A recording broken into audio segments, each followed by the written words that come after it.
My name is Barbara, and I am 58 years old.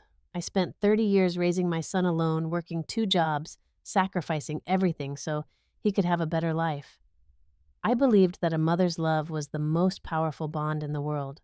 I believed my son would never betray me. But one evening, a simple phone call changed everything. He said dinner was canceled. What I discovered at that restaurant shattered my heart into a million pieces. Sometimes the people closest to us are the ones who hurt us the most. Before I share what happened that night, I would love to know where you are watching from. Drop your city and country in the comments below. And if you believe that loyalty and honesty should never be taken for granted, please hit that like button and subscribe to this channel. Now let me take you back to the moment when my world turned upside down. Let me start from the beginning because you need to understand what I sacrificed before you can truly grasp what was taken from me. I live in a small town called Ashford, Connecticut. It is the kind of place where everyone knows your name, where the leaves turn golden in autumn and the winters are long but beautiful. I have lived in the same house for 30 years. It is a modest two-story home with white shutters and a garden that I used to tend every spring. My late husband Robert and I bought this house when we were young and full of dreams. We painted the walls together, planted roses in the backyard, and dreamed about filling the rooms with children and laughter. But life had other plans. We only had one child, our son Derek. And when Derek was just 12 years old, Robert was diagnosed with pancreatic cancer. He fought for 14 months before he passed away in my arms on a cold February morning. I remember holding his hand as he took his last breath, and I remember the promise I made to him. I told him I would take care of our boy. I would make sure Derek had everything he needed to succeed in life. And I kept that promise. I worked as an elementary school teacher during the day and tutored students in the evenings. I saved every penny I could. I wore the same coat for 10 years so Derek could have new clothes for school. I skipped meals sometimes so he could have seconds. I never complained because that is what mothers do. We sacrifice, we give, we love unconditionally. Derek was such a sweet boy when he was young. I remember how he used to help me in the kitchen, standing on a little stool so he could reach the counter. He would stir the soup and ask me questions about everything. Why is the sky blue? Mom, why do birds fly south in winter? He was curious and kind and full of life. On my birthday, he would pick wildflowers from our backyard and arrange them in a jar. He would make me handmade cards with crooked letters that said, "I love you, Mom." One night, when he was about 14, we were sitting on the porch watching the stars. He turned to me and said, "Mom, when I grow up, I am going to take care of you. You will never have to work again. I will buy you a big house and you can rest." I laughed and hugged him tight. I told him I did not need a big house. I just needed him to be happy and healthy. But secretly, those words meant the world to me. They gave me hope during the hardest years. I helped Derek through college. He wanted to study finance at the University of Connecticut, and the tuition was expensive. I took out a loan against the house to pay for his education. I never told him about the loan because I did not want him to feel guilty. He graduated with honors and got a job at a financial firm in Hartford. I was so proud of him. My little boy had become a successful man. Then, Derek met Heather. Heather came from a wealthy family in Westport. Her father, Frank, owned several car dealerships, and her mother, Patricia, had never worked a day in her life. They lived in a mansion with 6 bedrooms and a swimming pool. When Derek first brought Heather home to meet me, I could tell she was not impressed with our modest house. She looked around with a polite smile that did not reach her eyes. She complimented my cooking, but barely touched her food. I tried to give her the benefit of the doubt. Maybe she was nervous. Maybe she was just different from me. I wanted to like her because Derek seemed happy. But there were small signs from the beginning. She would change the subject whenever I talked about Derek's childhood. She would check her phone constantly during our conversations. She would make little comments about how small towns were boring and how she could never live somewhere like Ashford. Their wedding was beautiful and extravagant. Patricia insisted on planning everything, and she made it clear that my input was not needed. The ceremony was held at a country club in Westport with 300 guests I did not know. I sat in the front row in a dress I had bought at a department store, feeling like a stranger at my own son's wedding. Heather's family barely spoke to me. Patricia introduced me to someone as Derek's mother, as if I were an afterthought. After the wedding, Derek changed. He called less often. He canceled plans more frequently. He always had an excuse. Work was busy. Heather was not feeling well. They had other commitments. I told myself it was normal. Newlyweds needed space. He would come back to me eventually. 2 years ago, Derek asked me for a loan. He said they wanted to buy a house, but they were short on the down payment. He needed $30,000. I did not hesitate. I withdrew the money from my retirement savings and gave it to him. He promised to pay me back, but he never mentioned it again, and I never asked. I did not want to seem like I was keeping score. A year later, Derek asked if I could add him to my credit card as an authorized user. He said it was just for emergencies in case something happened when they were traveling. I trusted him completely, so I agreed. The card had a $15,000 limit. I never imagined he would abuse it. I also updated my will around that time. I left everything to Derek: the house, my savings, my small pension. It was not much, but it was everything I had. I wanted him to know that even after I was gone, he would be taken care of. That is what mothers do. 3 weeks ago, Derek called me with exciting news. He wanted to celebrate my upcoming 60th birthday early. He said he had made reservations at La Fontaine, an upscale French restaurant in Hartford. It was the kind of place I had never been to, the kind of place with white tablecloths and waiters in bow ties. He said the whole family would be there. Just us, he said. A special dinner for a special mom. I was so touched. I thought maybe I had been wrong about everything. Maybe Derek was still my sweet boy underneath it all. Maybe Heather had warmed up to me. I spent days preparing for that dinner. I bought a new dress, navy blue with a modest neckline. I went to the salon and had my hair styled. I even bought new shoes, low heels that were comfortable enough for an evening out. On the day of the dinner, I woke up feeling hopeful for the first time in months. The afternoon of the dinner was supposed to be perfect. I had spent the entire morning cleaning the house as if someone important was coming to visit. Old habits die hard, I suppose. Then I took a long bath, something I rarely do because I'm always too busy. I wanted to feel special. I wanted to feel like the guest of honor at my own birthday celebration. I put on my navy blue dress and looked at myself in the mirror. The woman staring back at me had gray streaks in her hair and wrinkles around her eyes, but she also had a smile, a genuine smile. For the first time in a long time, I felt excited about something. I wore the pearl necklace Robert had given me on our wedding day. I touched the smooth beads and whispered to him wherever he was. "Wish me luck, honey. Our boy is taking me to a fancy dinner." The reservation was for 6:30. Derek told me to arrive at 6:15 so we could have a drink before dinner. I planned to leave at 5:30 to give myself plenty of time. Hartford was about 45 minutes away, and I did not want to be late. At 5 o'clock, my phone rang. It was Derek. "Mom," he said, his voice rushed and distracted. "I am so sorry, but we have to cancel tonight." My heart sank. "What happened?" I asked, trying to keep my voice steady. "Heather is not feeling well. She has a terrible stomach ache. I think it might be food poisoning. We are going to stay home and take care of her." I sat down on the edge of my bed, still in my beautiful dress. "Oh," I said. "I am sorry to hear that. Is she okay? Does she need to see a doctor?" No, she will be fine. She just needs rest. I will make it up to you, Mom. We will reschedule for next week. I promise."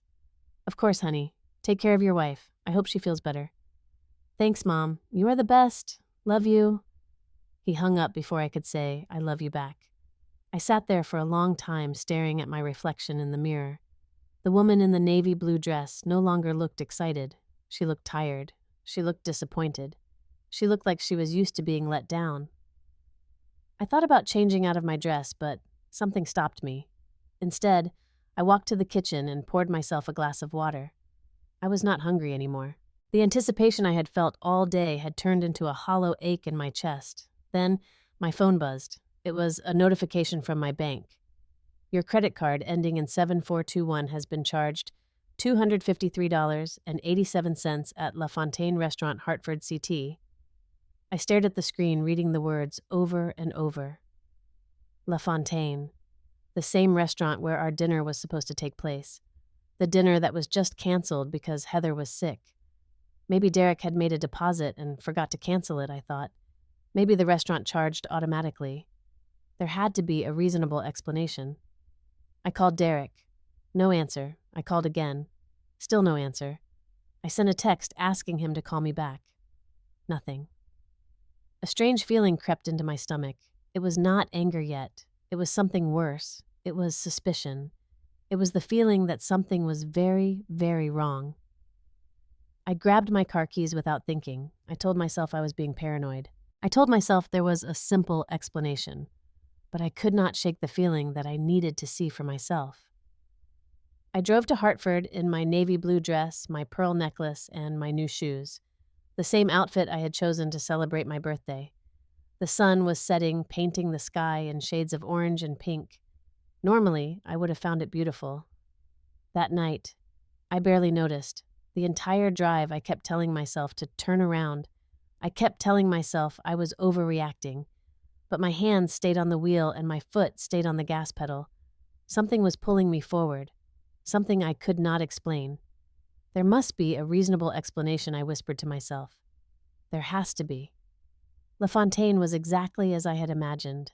It was an elegant restaurant with large windows and golden light spilling onto the sidewalk, the kind of place where important people celebrated important occasions. I had been looking forward to walking through those doors as a guest. Instead, I walked in as something else entirely. I parked my car in the lot behind the building. That is when I saw it. Derek's silver BMW parked in a spot near the entrance. My heart started beating faster. Maybe he came to cancel the reservation in person, I told myself. Maybe Heather felt better and they decided to pick up takeout. But deep down, I knew. I think I knew the moment I saw that notification on my phone. I walked into the restaurant trying to look calm. A young hostess greeted me with a professional smile. "Good evening, madam. Do you have a reservation?" "No," I said. "I am looking for someone. My son." "Of course. Feel free to look around." La Fontaine was larger than I expected. There were several dining rooms, each one filled with well-dressed people enjoying their meals. Crystal chandeliers hung from the ceilings. Soft jazz music played in the background. The air smelled like butter and wine and expensive things I could not name. I walked slowly, scanning each table. My hands were trembling slightly and I clasped them together to make them stop. Then I saw them. In a corner of the main dining room, at a large round table near the window, sat Derek. He was laughing, his head thrown back, a glass of red wine in his hand. Heather sat beside him, looking radiant in a green dress, not a trace of illness on her face. She was gesturing animatedly, telling some story that had everyone at the table captivated. But they were not alone. Patricia was there in a cream-colored blazer and pearls that probably cost more than my car. Frank sat beside her, his large frame taking up most of his chair, a half-eaten steak on his plate. And there was Cynthia Heather's younger sister taking a selfie with a glass of champagne. 6 people. A family celebration. Without me. I stood frozen watching them from across the room. They had not seen me yet. They were too busy enjoying themselves, too busy laughing and eating and drinking. At my expense. I moved closer, staying behind a pillar hidden in the shadows. I needed to hear what they were saying. I needed to understand. Heather's voice reached me first. "This is so much better without her here." She said it casually, like she was commenting on the weather. "I always have to pretend to be nice to her. It is exhausting." Patricia laughed. "I know exactly what you mean. She is so boring, always talking about the old days, about when Derek was a baby." "Who cares about that?" Frank chimed in with a grunt. "At least she is useful. That credit card of hers has come in handy." I waited for Derek to say something, to defend me, to tell them they were wrong, but he just sat there, swirling his wine, a small smile on his face. "She trusts me completely," he finally said. "She believes everything I tell her. It is almost too easy." The words hit me like a physical blow. I had to grab the pillar to steady myself. My son, the boy I had raised alone, the boy I had sacrificed everything for, was sitting there mocking me. Patricia leaned forward. "So when is she changing her will?" "Is everything going to you?" Derek nodded. "Already done. The house, her savings, everything. She thinks she is taking care of me." He laughed softly. Poor thing. My hands were shaking now. I took out my phone and opened my banking app. My fingers could barely type the password. When I finally got in, I navigated to the credit card history. What I saw made my knees weak. There were dozens of charges I had never made. Restaurants, Spa treatments, designer clothing stores, a weekend at a boutique hotel. The transactions went back 6 months. The total was over $12,000. I had been funding their lifestyle without knowing it. I had been paying for their fancy dinners and their massages and their shopping sprees. And all the while they were laughing at me behind my back. I felt tears streaming down my face, but I wiped them away. I would not cry here. Not in front of them, not where they could see me. For a moment I thought about leaving. I thought about walking out the door and pretending I had never seen this. I could go home, crawl into bed, and pretend my heart was not breaking. But then I heard Heather say something that made my blood run cold. Derek. We should use her card more often. She never checks. We could take a vacation, maybe Europe. And Derek replied, Good idea. She would never know. Something inside me shifted. The sadness was still there, but something else was rising up beside it. Something harder. Something stronger. I was not going to run away. I was not going to let them get away with this. I thought of Robert, of the promise I made to take care of our son, but I also thought of myself, of the woman who had worked 2 jobs and skipped meals and worn the same coat for a decade. That woman deserved better than this. I took a deep breath and stepped out of the shadows. My footsteps echoed on the polished wooden floor as I walked toward their table. The restaurant seemed to grow quieter with each step, as if even the chandeliers were holding their breath. Heather saw me first. Her face went pale and the champagne glass in her hand froze halfway to her lips. She made a small choking sound that caught Derek's attention. He turned around and I watched the color drain from his face. His mouth opened, then closed, then opened again like a fish gasping for air. The confident man who had been mocking me moments ago disappeared. In his place was a frightened boy who knew he had been caught. Patricia dropped her fork with a clatter. Frank stopped chewing mid-bite. Cynthia lowered her phone, her selfie forgotten. For 10 seconds, nobody spoke. The silence was so complete that I could hear the soft jazz music playing from speakers somewhere in the ceiling. I could hear my own heartbeat steady and strong despite the pain in my chest. I looked at each of them in turn. Patricia, with her expensive pearls and her smug expression, now replaced by shock. Frank, who suddenly seemed much smaller than his large frame. Cynthia, who could not meet my eyes. Heather, gripping the edge of the table as if it might save her. And Derek, my son, the boy I had raised, the man who had just called me poor thing while spending my money. Mom, Derek finally stammered, standing up so fast his chair scraped against the floor. I can explain. I held up my hand, palm out, and he stopped mid-sentence. The gesture was calm, controlled. I surprised myself with how steady my hand was. Heather jumped in her voice, high and nervous. Mrs. Thompson, this is just a misunderstanding. Heather suddenly felt better, so we decided to come out after all. We were going to call you. I let her words hang in the air for a moment. Then I spoke, and my voice was quieter than I expected. Quiet, but clear. Every word deliberate. I heard everything, every single word you said about me. Derek went white. Mom, no, we were just joking around.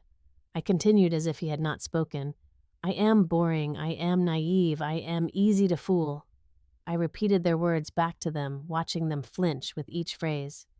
And I am just an old woman whose credit card you can use whenever you want. Please, Derek said, reaching toward me. It is not what it sounds like. I stepped back away from his outstretched hand. Do not touch me. And do not insult me with more lies. I have heard enough lies to last a lifetime. Patricia tried to intervene, putting on what I assumed she thought was a soothing voice. Barbara, let us all just calm down. This is a public place. We can discuss this like adults. I turned to face her directly. You raised your daughter to be a thief and a liar. Do not, you dare tell me to calm down. Frank rose from his seat, his face reddening with anger. Now hold on a minute. You cannot talk to my wife like that. I did not back down. I met his eyes and held them. Sit down, Frank. I am not finished. Something in my voice must have reached him because after a moment of hesitation, he slowly lowered himself back into his chair. The other diners in the restaurant were openly watching now. Conversations had stopped. Forks were suspended in midair. We had become the evening's entertainment. But I did not care. For once in my life, I did not care what anyone thought. I turned back to Derek. I gave you everything, Derek. Everything.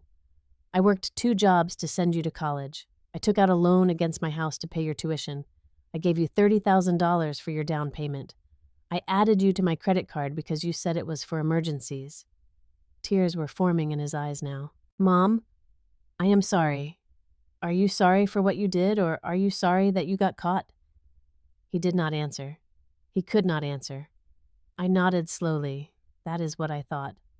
I turned and looked around the restaurant until I spotted a man in a well-tailored suit observing the situation with concern. He had the bearing of someone in charge. I raised my hand and beckoned him over. He approached cautiously. "Good evening, madam. Is everything all right?" I straightened my shoulders. "My name is Barbara Thompson. I am the owner of the credit card that is currently being used to pay for this meal. I did not authorize this transaction." The manager, whose name tag read Marcus, looked between me and the table of frozen faces. "I see. That is a serious matter. I would like to see the bill, please." Marcus nodded and walked away. He returned a few moments later with a leather folder. I opened it and scanned the contents. 2 bottles of premium wine, lobster tail, filet mignon, foie gras. The total came to $437 before tip. I looked at Derek. $437. For a dinner I was not invited to. Using a card I gave you for emergencies. "Mom," Derek said, his voice cracking. "Please do not do this." I took out my phone and dialed my bank. The customer service representative answered on the 3rd ring.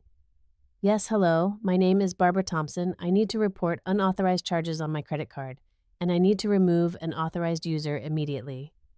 Heather made a small sound of distress. Patricia grabbed her hand. Frank looked like he wanted to disappear into the floor. I provided the representative with my information, confirmed my identity, and explained the situation. Within 5 minutes, Derek's access to my credit card was permanently revoked. The representative also flagged the current charge at La Fontaine as disputed. I hung up the phone and turned back to the table. I spoke loudly and clearly, making sure not just the table but the surrounding diners could hear every word. For the past 6 months, my son and his wife have been using my credit card without my permission. They have spent over $12,000 of my money on restaurants, spa treatments, designer clothes, and hotel stays. Tonight, they told me that this dinner was canceled because Heather was sick. Instead, they came here to celebrate without me using my money while mocking me behind my back. The murmurs spread through the restaurant like ripples in a pond. Heather's face was crimson. She looked like she wanted to crawl under the table and never come out. I was not finished. I looked directly at Derek. "I was going to leave you everything, Derek. The house your father and I bought together, my savings, my pension, everything I have worked for my entire life. It was all going to be yours." Derek's eyes widened. "Mom, please." "But tomorrow morning, I'm meeting with my lawyer. Every single penny will go to charity, to organizations that help children who actually need help. Children who do not lie to their mothers and steal from them." "You cannot do that," Patricia blurted out. "Derek is your only child." I gave her a long, cold look. A child who lies to his mother, steals from her, and mocks her behind her back is no child of mine. I let those words sink in. Then I turned to address the entire table one final time. "Patricia, Frank, Cynthia, I hope you enjoyed your free meal tonight because it is the last thing you will ever get from me." I looked at Heather. "You married my son because you thought he would inherit everything I have. You thought you were marrying into money, but there is no money anymore. There is no inheritance. There is nothing. I hope you find that ironic." Finally, I looked at Derek, my son, the baby I had held in my arms, the boy who used to pick wildflowers for me, the young man who had promised to take care of me when he grew up. "I loved you more than anything in this world, Derek, more than my own life, and you broke my heart." He was crying now, tears streaming down his face. But I felt nothing. The part of me that would have comforted him, that would have forgiven anything, had gone numb. "But you will not break my spirit," I said. "I am stronger than you think, stronger than I ever knew." I picked up my purse and turned to leave. "Enjoy the rest of your evening. You will be paying for it yourselves." I walked away with my head held high. Behind me there was nothing but silence. They stopped talking the second I did. As I reached the door, something unexpected happened. A woman at a nearby table, silver-haired and elegant, started clapping. Then another person joined in, and another. By the time I stepped out into the cool evening air, a small wave of applause followed me. A woman my age caught my arm gently. "Good for you, honey," she said with a warm smile. "Good for you." I nodded too, overwhelmed to speak, and walked to my car. The drive home felt like it lasted forever and no time at all simultaneously. I do not remember much of it. I remember the headlights cutting through the darkness. I remember gripping the steering wheel so tightly, my knuckles turned white. I remember pulling into my driveway and sitting there for a long time, unable to move. When I finally walked into my house, I did not turn on the lights. I sat down on the couch in the darkness, still wearing my navy blue dress and my pearl necklace. And then I cried. I cried for the son I thought I had. I cried for the years I had spent sacrificing. I cried for the woman who had believed that love was always enough. I cried until there were no tears left, and then I sat in the silence and stared at the wall. The next few days were a blur. Derek called constantly. I let every call go to voicemail. Heather sent long text messages full of apologies and explanations. I deleted them without reading. Patricia sent flowers to my door. I told the delivery person to take them back. I needed time. Time to grieve. Time to think. Time to figure out who I was without the illusion of my son's love. On the third day, I drove to Hartford to meet with Harold, my lawyer. Harold had been a friend of Robert's, a good man with kind eyes and a firm handshake. I told him everything that had happened, and he listened without interrupting. When I finished, he shook his head slowly. "Barbara, I am so sorry. No one deserves to be treated this way. I need to change my will," I said. "I do not want Derek to receive anything." Harold nodded. "We can do that today. Do you know who you want to name as your beneficiaries?" I had thought about this during those long, sleepless nights. I want to split everything 3 ways. 1/3 to a children's charity, 1/3 to cancer research in Robert's memory, and 1/3 to a scholarship fund for first-generation college students. Harold wrote everything down. "That is a beautiful choice, Barbara. Robert would be proud." He also helped me look into the unauthorized credit card charges. Technically, I could press charges against Derek for fraud, but I decided against it. I did not want revenge. I wanted closure. Harold's investigation uncovered more than I expected. Derek and Heather were drowning in debt. They had been living far beyond their means, maxing out credit cards and borrowing from multiple sources. My credit card had been their lifeline, and my inheritance had been their exit strategy. I was never their family. I was their backup plan. A week after the restaurant incident, Derek showed up at my door. I saw his car pull into the driveway and watched through the window as he walked up the path. He looked tired, defeated. Part of me, the mother part that would never fully disappear, wanted to open the door and hold him. But I stayed strong. I opened the door but did not invite him in. He stood on the porch, hands in his pockets, unable to meet my eyes. "Mom," he said, "please. I know I messed up. I know I hurt you, but I am still your son. Does not that count for something?" I looked at him for a long moment. "Are you sorry for what you did, Derek, or are you sorry that you got caught?" He opened his mouth, then closed it. The silence stretched between us. "When you can answer that question honestly," I said, "maybe we can talk. But until then, I need you to leave." I closed the door gently, not with anger, but with finality. That night, I sat down and wrote Derek a letter. I poured everything into it, my love for him, my disappointment, my conditions for reconciliation. I told him that I still loved him. That would never change. But love and trust are not the same thing. He had destroyed my trust, and rebuilding it would take more than apologies. It would take action. It would take time. It would take him becoming the man I had raised him to be. I told him there would be no more money, no loans, no gifts, no financial support of any kind. If he wanted to rebuild our relationship, it would have to be based on honesty and respect, not on what he could get from me. I told him that if he truly changed, if he truly became someone worthy of my trust, I would consider giving him a second chance. But that chance would have to be earned. It would not be given. I mailed the letter and waited. The first month was the hardest. I would wake up in the middle of the night reaching for the phone to call Derek before remembering why I could not. I would see something funny on television and think about telling him, then feel the ache of his absence all over again. I would look at old photographs and wonder where that sweet little boy had gone, the one who picked flowers and made handmade cards and promised to take care of me. Some days I questioned everything. Had I been too harsh? Had I made a mistake? Was I wrong to cut him off? But then I would remember his voice at that restaurant. She trusts me completely. It is almost too easy, and the doubt would fade, replaced by a quiet resolve. I could not change what had happened, but I could change what happened next.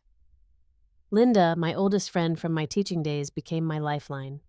She showed up at my door 3 times a week, dragging me out for walks and coffee and long conversations. She did not try to fix anything. She just listened. Sometimes that is all you need. I started volunteering at the local library, helping children with their reading. There was something healing about working with kids, about seeing their faces light up when they finally understood a difficult word. They reminded me why I had become a teacher in the first place.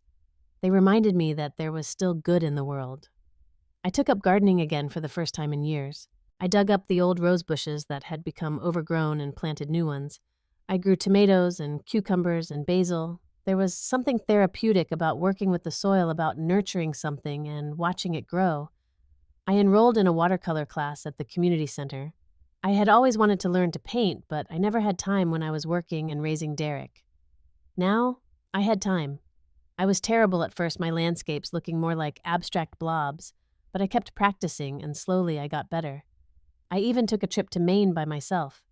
I rented a small cottage by the ocean and spent a week watching the waves and reading books and writing in my journal. I walked on the beach at sunset and collected sea glass and ate lobster rolls at a tiny shack near the harbor. For the first time in months, I felt something like peace. 6 months passed.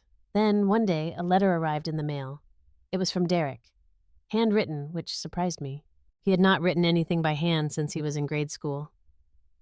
I sat on my porch and opened it with trembling hands. Dear Mom, it began. I have started seeing a therapist. It took me a long time to admit that I needed help, but I finally did. I have been talking about you, about Dad, about everything, and I have realized some things that I need to tell you. He wrote about how losing his father had affected him more than he ever admitted, how he had spent years trying to prove he was successful, trying to fill a void that could not be filled with money or status, how Heather had fed into his insecurities, encouraging him to take more and more from me. He wrote that he and Heather had separated, that he had moved into a small apartment and was working on paying off his debts, that he was trying to become a better person, not because he wanted my inheritance, but because he was tired of being someone he was not proud of. He wrote that he did not expect me to forgive him. He wrote that he would understand if I never wanted to see him again. But he wanted me to know that he was sorry, truly sorry, not because he got caught, but because he had hurt the only person who had always loved him unconditionally. I read the letter 3 times. Then I folded it carefully and put it in my jewelry box next to my wedding ring and my pearl necklace. I did not respond right away. I needed time to think. A month later, I agreed to meet Derek for coffee. Not at his apartment or my house, but at a neutral location, a small cafe in the center of town where we could talk without pressure. He looked different when I saw him, thinner, older. The arrogance was gone from his eyes, replaced by something that looked like humility. We sat across from each other, 2 strangers who used to be mother and son, and we talked. We did not hug. We did not cry. We just talked honestly for the first time in years. I forgive you, Derek, I said finally. But forgiveness does not mean things go back to the way they were. I know, he said. I do not expect them to. You have to rebuild my trust, and that takes time. Maybe years. He nodded. I understand. We finished our coffee and went our separate ways. It was not a happy ending. It was not a sad ending. It was something in between. A beginning, perhaps, or maybe just a pause. I drove home and sat on my porch watching the sun set over the hills. I thought about everything I had lost and everything I had gained. I thought about Robert and the promise I made to him. I thought about the woman I used to be and the woman I had become. I learned something important through all of this. Loving someone does not mean letting them use you. Setting boundaries is not selfish. It is self-respect. And sometimes the people who hurt you the most can also teach you the most about your own strength. I do not know what the future holds for me and Derek. Maybe one day we will sit together at a dinner table again like a real family. Maybe we will never get there. I have made peace with both possibilities, but I know one thing for certain. I will never again let anyone, not even my own child, make me feel small. I will never again sacrifice my dignity for the sake of keeping the peace. I will never again ignore the warning signs because I want so badly to believe the best in someone. My name is Barbara Thompson. I am 58 years old. I have been lied to, stolen from, and mocked by the people I loved most. And I survived.